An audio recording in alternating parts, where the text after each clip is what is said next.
Q&A. We've decided at the last minute to do a, I guess, a best in show. So we're going to take the schedule. We have a bunch of extra copies of the schedule, and we're going to just distribute them right now. And we'll give some pens, and you guys will pass them down to the end of the row, somewhere in the middle of this Q&A, and then they will. So just circle. Let's circle two. Circle two. Your favorite two. And then we'll do math. And after we do math, we'll pick the top three. Best in show and, yeah.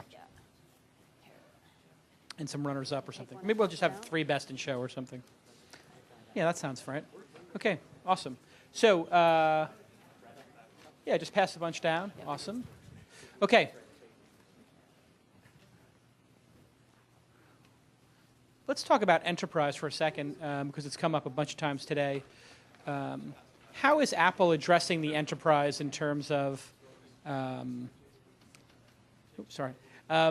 is Apple to work with on the enterprise front? How do you get all these licenses out? Are you using the sort of, for the res table portion, do you just email them the special codes, and do you build them through the Apple ecosystem, or do you have a direct relationship with them and the app is essentially free? It's different. We have two programs. We have one program where we'll buy the app for the restaurant, and we have another program where the restaurant buys it directly. Not that you asked this, but I think the most interesting stat is since we started really selling this in earnest 7 months ago, we're finding when we started it was 100% we were buying them for the restaurant, and now we're finding 50% of the time the restaurants already have their own iPad. They've got an iPad up front. Yeah. So. And are they basically searching in the App Store for a solution and then just downloading something? Is that how you find clients? Yeah, we do it a variety of different ways depending upon how they're sold. We're actually going to roll out a self-enroll, a full self-enroll solution in the next month or so. But we largely sell through an inside team and a field team right now. Awesome. So some people are fully deployed over the phone, and sometimes we'll actually send a field representative out to them. And with the Dolphin browser, and also so for your no wait.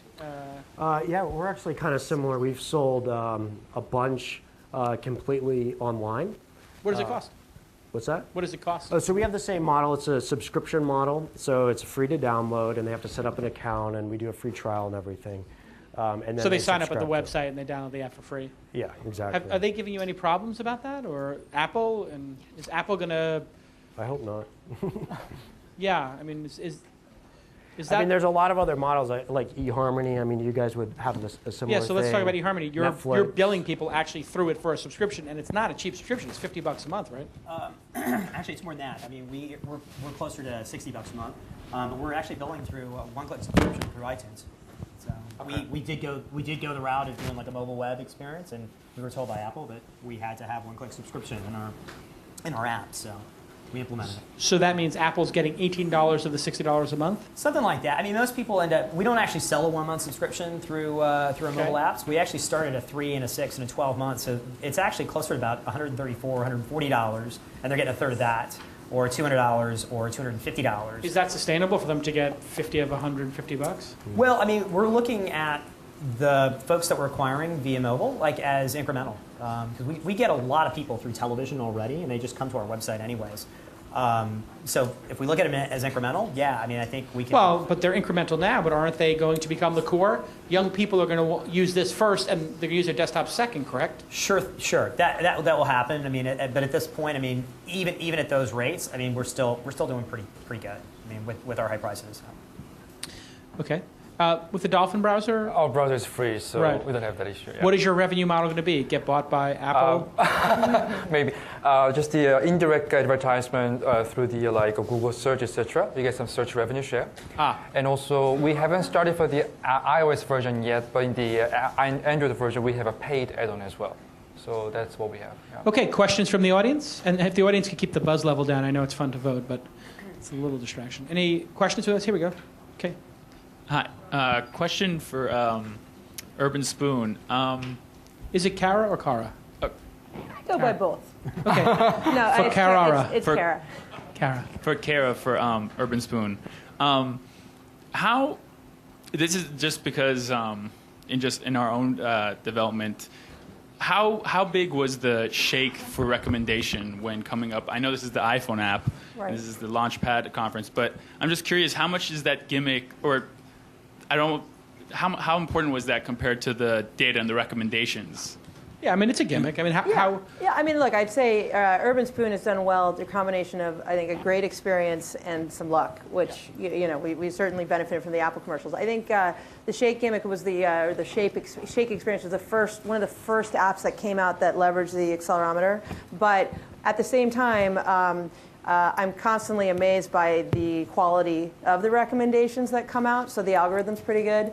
But I'd say now our searches for nearby searches far exceed Shakes. So close to 50% of our traffic on the mobile app are people hitting nearby, scanning the like ratings, and then going in. Great. Another question from the audience? Somebody over here had one. Don't have any more? Here's one. Microphone coming. 1 second. Great. Mark Carlson, Simple Feed. I thought the eHarmony app was just beautiful. And I'm wondering if you can tell us kind of budget and how long it took and resources, any sort of area. Yeah, I mean, we worked with a design shop called Jackson Fish Market, and we started with design work about a year ago. Development, we started this year, probably first quarter. It took a little bit longer than we expected because a lot of things, a lot of interactions looked great on paper, and we actually started playing around with them in code. They didn't quite work, and then in the end we also wanted the thing to be bulletproof, so we had an unusually longer beta period than most companies have. So it took us from coding, if you just started there, probably about 6, 7, 8 months. You have a large company that does hundreds of millions of dollars a year in revenue. You can't put out a minimal viable product. The expectation is going to be very high. That's this right. app took millions of dollars to build. It didn't. No. It didn't take $1 million? It did not take millions of dollars. It's $1 million app. It's In terms of all the time put into it's it. south of that. It's south of that. 990,000? Maybe. I get to pocket the difference. No. So it took almost a year to build. It took from planning to execution. Yeah, probably to deliver. Is this in double-digit revenue percentages overall for eHarmony yet? Would it hit that in the next year? on a daily basis or? Yeah, like how much money eHarmony makes, web versus mobile. Has this become significant yet? Is it above 10% or below 10%? Well, I mean, I can't disclose our revenue numbers, but I mean, what I would say is that the mobile category in overall represents about 30% of new customers walking in our door. Wow. So, and that's just within the span of 12 months. 30% and just... Of our registrants are coming from mobile. Holy cow, that is a big sea change. Yeah. Yeah, it It's gonna definitely is. increase. Wow. More questions from the audience? Hey, I asked that question. Good question here. Who asked the question about how long you did? Yeah, that was a good question. Here's a dodo case for you, man. That was a good question. I like that question. Hi, a lot of the apps up there are more, to improve customer service in, restaurants and stuff. I still think that, with long lines, there's got to be somewhere a bottleneck, and in terms of the wait lines. I think there's always going to be a wait, but how does the app address maybe better customer service in terms of, I don't mind waiting at a restaurant if there's a cocktail waitress that comes by and it's like, hey, you want a drink? And, that's immediate engagement with the client or with the customer. I think apps needs to address that too, because Are you saying it's not personal enough? It's a little cold? because I mean, you can schedule people, in the apps and application, but still, there's somewhat it's the abundance of people that goes to a great restaurant. There's always going to be a wait, but I think app needs to address how do you get immediate engagement? Once someone signs up, they should have a cocktail waitress, bartender go there and say, hey, you need service, you need this, because that I think right No there, Wait had a pretty complete good engagement. Yeah, I think I get the question. I mean, you attempted to do that with this new app that's very clever and slick. Yeah, of that's where you what- are in line. Yeah, that's what we're trying to do, and we use that space. Some of the national brands we're working with to put out their marketing message that they're plastering on TV and everywhere on their phone. So a person that would just sit kind of in a waiting area and not purchase anything now gets driven to their bar area. One of the brands that we're doing, we just put a simple message take $2 off a pitcher of sangria, and they've sold so many they actually had to go buy more pitchers because they ran out. So that confirmation message really works as an upsell. Yeah, exactly. Have you thought about putting the actual menu there or an interview with the chef? We have some like that? prototypes for full drink menus that are interactive, like a flipboard thing. Anything that engages the customer, makes them more likely to spend money or just stay in the line and not go someplace else. So retention is a big Retention. piece of It's both retention and what we call the incremental customer. So we track how many people will go into the restaurant and actually not put their name on the list. They actually leave without ever. That's the incremental customer that is one of our main value propositions to the How restaurant. do you track that? You just ask them when people walk out to put walk out? We have a walkout button that they hit, how many people came, what the quoted wait time was, and then the app records when they came in. What is the time that makes people leave? Well, it's different at all kind of restaurants. What's Some the of our average? restaurants that are so popular, people will wait an hour and a half to go to them. Mm-hmm. Some of them, people won't wait 30 minutes. But if it's under 20, people will generally wait? 2/3 of the people will say they'll wait at least a half an hour. Oh, wow. That's interesting. But again, we track for the restaurant all kinds of analytics that they've never been able to track before, what their average quoted wait time, what their average actual wait time is, how many people leave, how long it takes people to return after they've been notified, all these analytics that I showed real quickly. The managers go over that, and that's what they use to improve their performance of their customers over weeks. They can see how they're improving. Trey, emotion came up over and over and over again today, intimacy and all kinds of interesting things about evoking and what these tablets can do in that way. Photography seems to be at the core of that. Is this the reemergence of the photographer that was forgotten on the web? Now it seems like a whole nother chance for photographers to have their work be very meaningfully used in technology. Yeah, photography is being reborn across the web, all social media, and the iPad because we're all busy. We all need rich experiences coming at us all the time. We get bored so easily nowadays. And we've actually become different sorts of creatures, right? And we can process a lot of data very, very quickly. Like you're scrolling down your Google Plus stream and you just look at something for 3 seconds and you can grok it, you get it. And you just need more and more. It's like the Matrix. You just keep wanting more and more input into yourself. And that's why beautiful things on the iPad, you just want to touch it. There is a childlike behavior that's kind of laid nascent in all of us. For years, we've been telling kids, don't touch the computer screen, don't touch anything. But it's actually very natural to touch things and be colorful. We're not that far removed from our Pleistocene savanna selves where we would touch cave walls and see beautiful things. And we just need this. And so more apps and more web content that produces and shares beautiful photography, that seems to be one of the most winning combinations. And also at the same time as the iPad comes out and this tactile thing, it seems that digital SLRs and the camera phones and the filters on camera phones have created a perfect storm that just idiots like me can make photos that look brilliant. Yeah. Like my Instagram, I look at my Instagram, feed, and I'm like, my God, did I take that photo? It looks like a professional did. And all I did was take that, what is that circular blurry tool called? Yeah, the tilt shift. Yeah, whatever it is. Yeah. I'm like, blurry, make this Yeah. blurry, make that not Yeah. blurry. And all of a sudden I Yeah. look like I'm Ansel Adams. Right. Don't go that far. But, Trey Ratcliffe, I don't know, Thomas Hogg, I don't know. well, yeah, there's two things that work there. One is that Facebook has put a soft social pressure on everyone to upload slightly better photos than their friends, right? Because you go to, it doesn't matter if it's a party pic or you're on vacation, you're seeing everyone's pictures go up, and you know the difference between a good picture and a bad picture. So you're starting to be more selective, and you want to put something better up. The filter wars. At the same time, what's happening is cameras are so good, they take such perfect photos, everything is in focus all the time, that it's all so literal. It's all there. There's no mystery. There's nothing there. The filters bring back in mystery and add unusual things that are going on. And when a viewer looks at a photo where the colors are off, or there's a strange stain in an area, or something weird is happening, the brain has to figure out what's going on with that photo. And you kind of can overlay your own personal experience into the photo, and it becomes as much theirs as yours. And that's one of the reasons that filters works.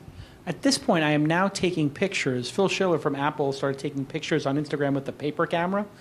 And I was like, well, that's a genius idea. So now I'm taking pictures in the paper camera, and then I'm using PicFrame to put 3 pictures in a frame, and then I'm uploading them to Instagram and putting another filter and frame on them there. Yeah. So it's 3 levels. Anybody insane like me doing anything remotely close to this, like 2-level filtering? Anybody doing? That's why my photos look better than yours. No, but I mean, people are starting to do this, like really think about the quality of the photo. They are. 100 Cameras in One was the very first app, the external app, to integrate with Instagram.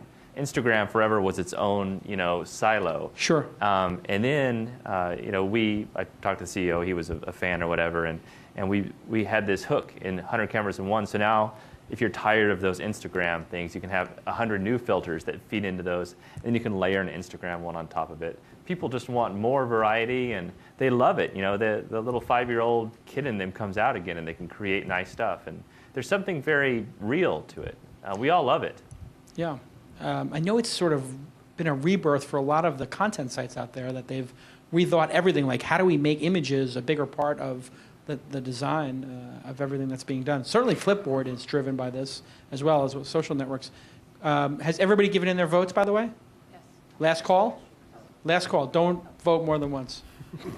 I'm watching. I'm watching you. Okay. Last call for votes. We're going to tally them up. Another question from the audience. Here we go. Pass it down, if you don't mind. Okay. Quick question for eHarmony. You mentioned that you had a 30% onboarding from the mobile apps alone, and I was wondering if you have any metrics either that you're aware of or that you could divulge about what's the continued use or the return rate on mobile versus web. That's a question that I definitely feel with my product. Good question. I can't give you the exact stat, but what I can do, so I can say we are definitely seeing different user habits, right, with mobile versus desktop, and even within mobile, we're seeing pretty different user habits, even between iPhone and iPad.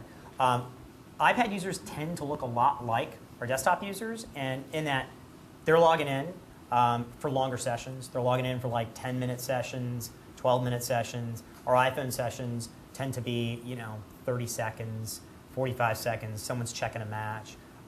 We see pretty high repeat rates, but it's great use. It's been nothing but goodness for our engagement.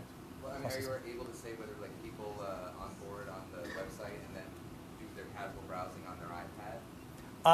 It's both. It's both. I mean, we've got. I think what's surprising, you'd expect a lot of people joining on the desktop to eventually go to mobile because we push them that way. And once they go to eHarmony.com, there's all kinds of landing pages that will say go download the app and stuff. But there's actually a significant number of users that are coming to mobile and not going to desktop. Like they're never even checking us out on the desktop, which is pretty great.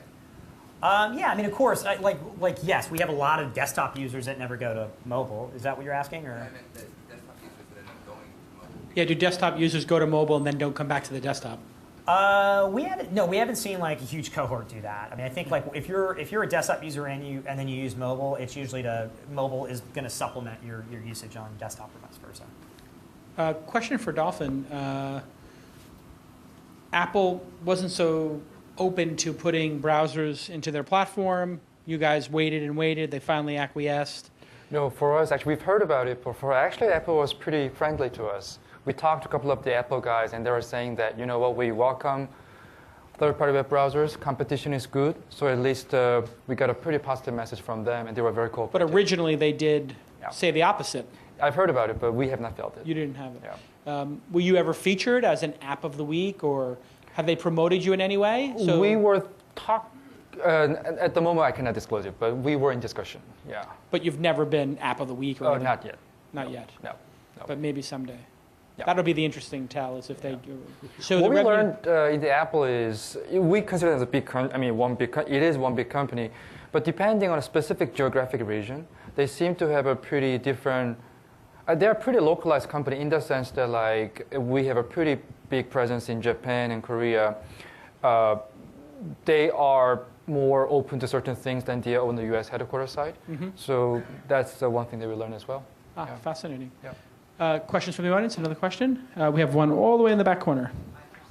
And we're getting the votes tallied, right? Yeah. Cool. Tell them to hurry up. Just Those goddamn shifting numbers. this a little bit, yes. and this is something for like everyone who developed on this, right? So it seems like the overwhelming majority of people here seem to go with the iPad as a platform.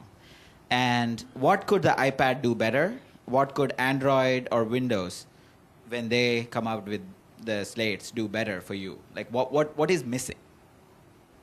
Yeah, from the why are iPad? people not embracing Android? I want to make one comment about Yeah, sure. Yes. So for us, what we learned is that testing takes much less time for iPad simply because there's only one tablet. But for Android, we are from Android, so we knew that it takes time, so we are accustomed to it. So for us, iPad testing was a pleasant surprise. So that's one comment. Yeah.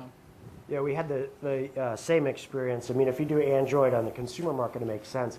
But since we're a B2B app, trying to optimize for all the different screen sizes and everything wouldn't really make sense.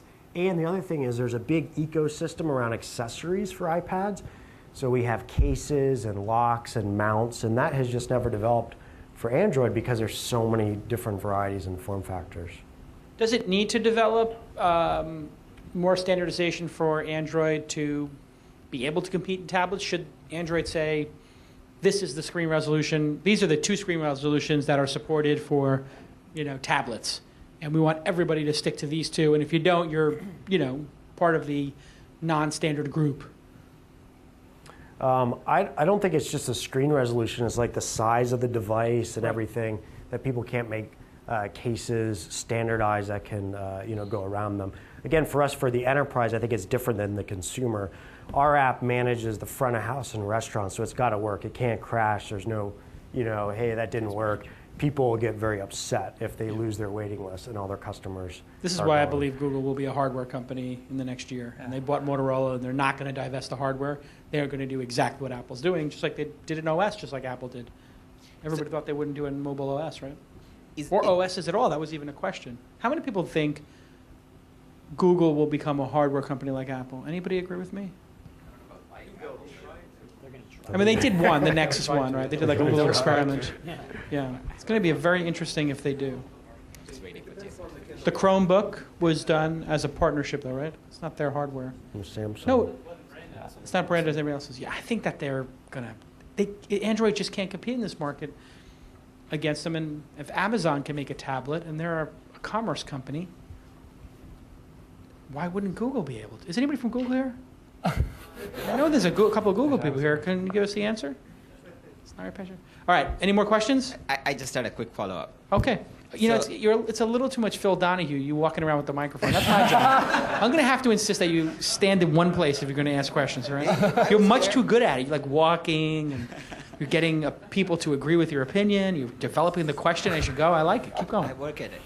So just a follow-up is, so is iPad perfect, or is there something that you would like it to do differently or better? You're really asking that question?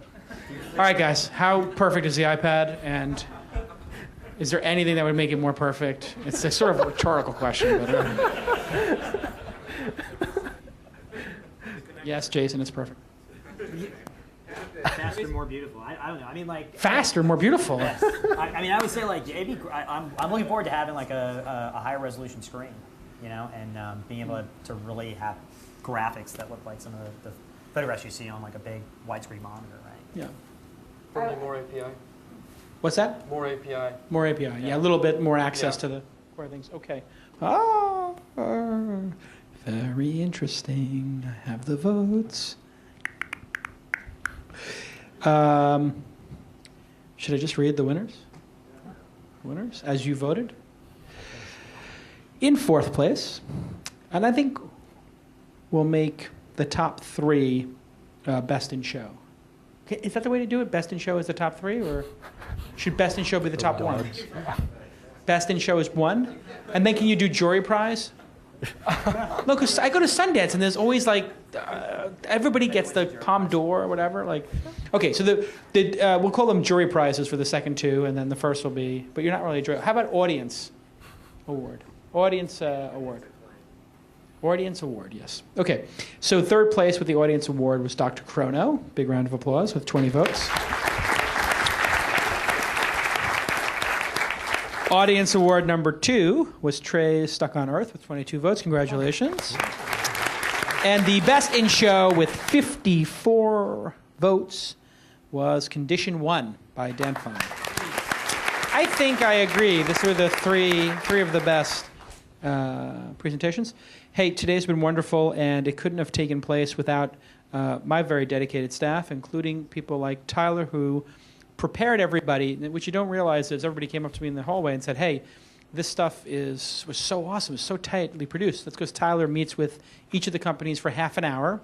Then yesterday, we met with all the companies again for half an hour each and went through their presentations. And these are awesome companies. So to go through it twice, so big round of applause for Tyler. Crute has been my right-hand man for a couple of years now, and he takes care of all the logistics. You may have traded emails with him at different points in time. And Kieran is the managing editor of Launch.is, and she helped with all the editorial selection and all the themes that we did. And for a first effort, I think big round of applause for those two. I have to particularly thank our friends at Bing and Microsoft for being phenomenal hosts. We really could not have invited all the developers whose bosses never pay for tickets for them because they're too fucking cheap. I know your bosses are too cheap, but usually you guys don't get to go to stuff, or not as much as you should because, whatever. But really, thanks to Microsoft and Bing for really going to bat, giving us the space, the parking, the food. I mean, just what a great bunch of guys and gals over at Bing. Room 77 did breakfast, and Condé Nast, the guys from Idea Flight, which was a really awesome app. They actually just asked, can we sponsor something, because we're a big company and we want to support you guys. So special thanks to them for doing lunch and breakfast. And really, you can't do it without an amazing group of speakers. So thanks to our final panel. You guys did a great job, and thank you for sharing all these amazing products and all the other speakers here. Big round of applause for the speakers and presenters.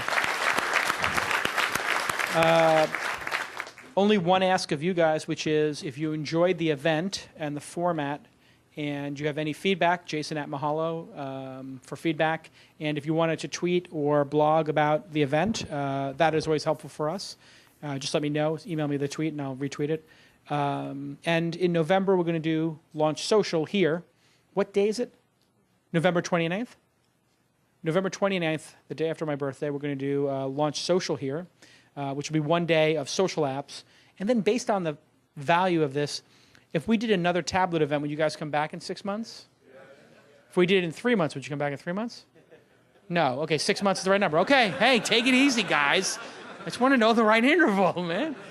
All right, thanks for coming, and let's have some drinks.